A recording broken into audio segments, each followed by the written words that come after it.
Before I get started, I'd like to kindly ask that you hit the like button, and please subscribe to the channel for more content just like this. Do or do not. There is no try. So obviously this video comes with a full spoiler warning for Spider-Man No Way Home. I do have a spoiler-free review available already on YouTube if you haven't seen the movie yet. But for everyone who has experienced the movie already, let's do some spoiler talk. You have the luxury of not knowing what I know. Still here? Okay, so let's address the elephant in the room right away. So the worst kept secret in Hollywood is now officially confirmed. Yes, both Andrew Garfield and Tobey Maguire show up in this movie. And much to my surprise, it was not done in a way where they were just cameos and really didn't contribute anything to the story. As I already stated, initially I was very concerned with how these returning Spider-Men would be treated in this movie. And for the most part, it was done with love and respect. Can I just say also that I think their introductions into the movie were actually handled pretty perfectly. I like it a lot. The whole, show me Peter Parker thing was just really well done. First we have Andrew Garfield, who I always thought was a solid Spider-Man. He just didn't always have the right movies to showcase his talents in. Interestingly enough, in No Way Home, he is portrayed in a way that gives his character the opportunity to have some closure. And there was one scene in particular that I thought was really well done in a very meta way. When his version of Peter is kind of down on himself and he's kind of fishing for compliments. And then Tobey Maguire himself reassures him that he is great.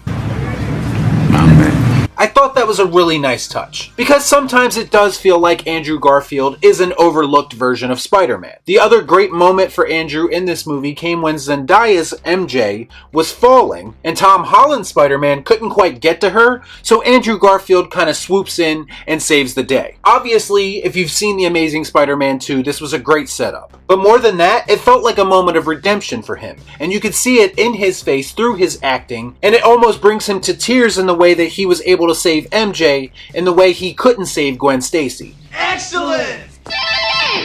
I just really appreciated them giving him that moment. And honestly, this made me want to go back and revisit Andrew Garfield's movies a bit more. And of course, moments after Andrew Garfield is revealed, there's yet another Show Me Peter Parker moment, and the portal opens and the GOAT himself walks through. Yes, of course, I'm talking about Tobey Maguire.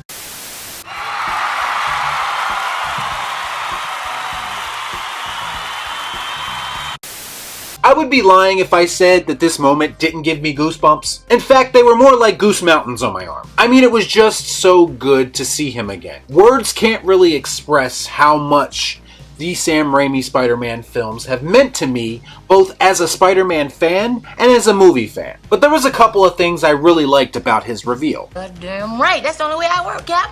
First, I felt like Tobey fell right back into the character with his kind of all-shucks demeanor that he brought to it. Sometimes when actors return to characters that they've taken a long hiatus from, they have a hard time recapturing that. But not Tobey. He was born to play Spider-Man and Peter Parker. Also, I really liked how he was revealed in street clothes. For one, it delayed the reveal of his suit, which is in my opinion the best Spider-Man suit to date. And it kind of gave me the impression that his character has achieved some level of peace in his universe. Especially when you combine that with the dialogue that he has later on, where he talks about how he's still with MJ and presumably has a very nice life with her. That was just kind of nice to hear, being a fan of that character. Look at little Goblin Jr.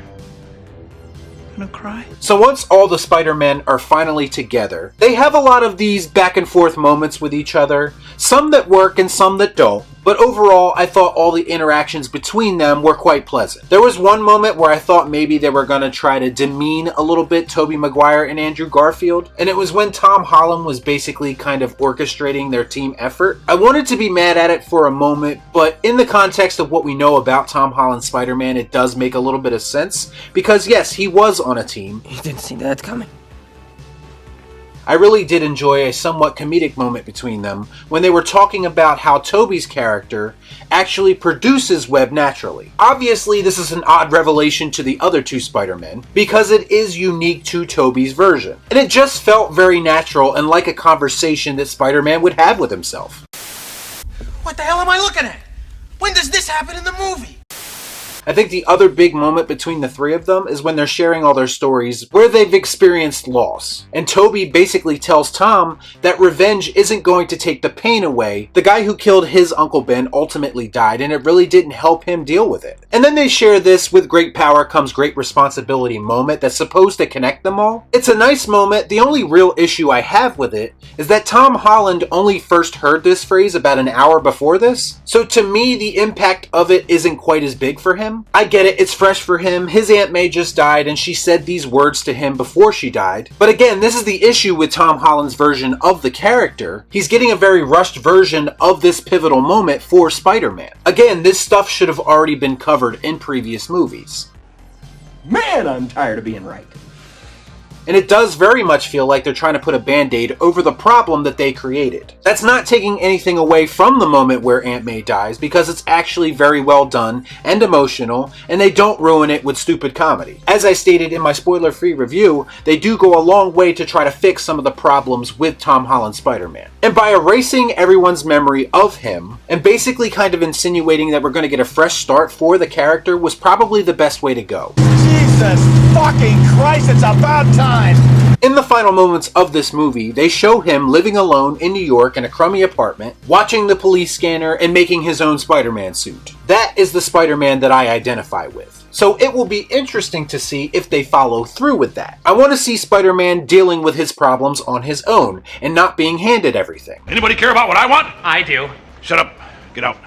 I don't know if this is true, but the ending of the movie very much feels like they were kind of writing Spider-Man out of the MCU, which honestly is the best thing for Sony and Spider-Man. Even more so with the post-credits scene, which sees Tom Hardy's Venom basically being sent back to his universe. But he leaves a little bit of his symbiote behind, insinuating that that symbiote will find a new host in Tom Holland's universe, and we will get yet another version of Venom. I don't really understand why we took the time to even bring Tom Hardy into the universe if we're not going to have him just be that Venom. It kind of makes Let There Be Carnage seem more pointless than it already was. That's right, it stinks! Either way, this end credit scene makes it pretty clear that this Spider-Man universe will continue. Couple of quick notes on the returning villains in No Way Home. I felt like Lizard and Sandman were probably the most underutilized and unnecessary. Jamie Foxx's Electro was much improved in his limited screen time here, and it honestly made me want to see more of him. Doc Ock, I felt like had the most traditional return. Hello, Peter. I like how they made him continue to be conflicted. They honored the character well by showing him both being resistant to Peter's help and also coming back around by the end of the movie and helping him. You actually forget how many of Spider-Man's villains are tragic figures, but this movie reminds you of all that. In fact, the very plot of the movie involves Spider-Man trying to give them a possible chance at redemption. And then we have Green Goblin, who I was a little concerned that they were going to make too sympathetic. He is a sympathetic figure, but by the end of it all, the Goblin side wins out, and I have to admit, he is very menacing in this movie. And I just don't think that Willem Dafoe gets enough credit for his performance. You know how much I sacrificed? They even tried to make him look a bit more comic accurate with the hood and kind of leaving Willem Dafoe's face as the face of the Goblin. And I thought having him be the one who kills Tom Holland's Aunt May was actually a nice touch because it gives Tom Holland a arch nemesis that he never really had, which is again a problem, and this is a very cheap and rushed way to get to that, but I guess it works. Put some effort into it! I was a little disappointed that Goblin didn't really have any interaction with Tobey, given their history. That did feel like a missed opportunity. But it was cool to see Tobey be the one who ultimately stops Tom Holland from going too far and killing Goblin with his glider. It was actually kind of poetic. Bottom line, I think this movie has something for all fans of all different versions of Spider-Man. The movie gives fans what they want. They want superheroes fighting supervillains. There's no ulterior motives, there's no hidden agendas, and that's what makes it feel like it's more of a Sony product than it is a Disney product. That makes sense. Because we all know the path that Disney is going down with the MCU right now. I think this is a real opportunity for Sony to form their own identity again and kind of move away from the MCU way of doing things. And to me, this was a step in the right direction. It's not perfect, it's not a masterpiece, but this movie finally made Tom Holland feel a bit more like Spider-Man than he ever has. I still do think that a majority of the hype surrounding this movie and why it's doing so well at the box office has more to do with Tobey Maguire and Andrew Garfield than it does Tom Holland. And again, it'll be interesting to see how Tom Holland's next movie goes, considering he most likely won't have these cameos to fall back on. So that'll do it for my spoiler talk video on Spider-Man No Way Home. Let me know what your favorite moment was in the comments down below. As always, please like, comment, share, subscribe to the channel, hit that bell for notifications, and I'll see you next time right here on Real Shift. Thanks for watching. Peace out. Y'all be cool. Right on.